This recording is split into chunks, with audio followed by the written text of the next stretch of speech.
இன்றைக்கி காலையில் கொஞ்சம் நேரமாக எழுந்திரிச்சு கிச்சன் எல்லாம் க்ளீன் பண்ணிவிட்டு நாங்கள் எப்பயுமே டீ குடிக்க மாட்டோம். ஹஸ்பண்ட் இன்றைக்கி டீ கேட்டிருந்தாரு.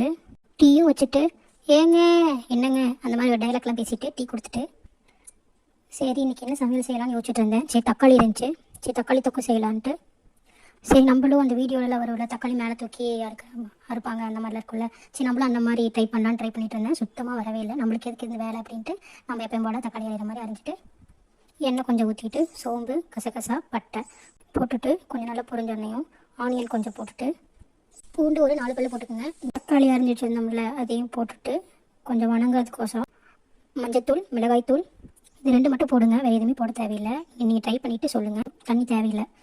மஞ்சத்தூள் கொஞ்சம் மிளகாத்தூள் கொஞ்சம் இது 2 மட்டும் போதும். அடுப்பை கொஞ்சம் ஸ்லிம்மில் வச்சுட்டு அப்படியே தடுத்து போட்டு மூடிட்டிங்கன்னா அடுப்பை ஸ்லிம்மில் வச்சுருங்க. அப்போ தான் தக்காளி தொக்கு மாதிரி வரும், நல்லா கிரேவி மாதிரி வரும். அப்படியே அந்த பக்கம் முட்டை தோசை விடலான்னு சொல்லிட்டு முட்டை தோசை விட்டுட்டு இருந்தேன். அப்படியே அந்த பக்கம் முட்டை தோசை விடலான்ட்டு தண்ணியெலாம் தெளிச்சுட்டு அப்படியே பரோட்டா மாஸ்டர் மாதிரி தண்ணியெல்லாம் மேலே தெளிச்சுட்டு அப்படியே மாவெடுத்து ஊற்றி முட்டை அப்படியே உடச்சி ஊற்றி அப்படியே முட்டை தோசை கேட்டிருந்தாரு. அப்படியே முட்டை தோசை விட்டுட்டு கொஞ்சம் சட்னி கொஞ்சம் அரைச்சிருந்தேன். அதுவும் தக்காளி தொக்கு வச்சு சாப்பிட்டு பாருங்கள், செம்ம டேஸ்ட்டாக இருக்கும். தக்காளி தொக்கு ட்ரை பண்ணிவிட்டு கமெண்ட் பண்ணுங்கள் எப்படி இருக்குன்ட்டு. இந்த வீடியோ பிடிச்சிருந்தா லைக் பண்ணுங்கள், ஷேர் பண்ணுங்கள், கமெண்ட் பண்ணுங்கள், சப்ஸ்கிரைப் பண்ணுங்கள். Okay bye.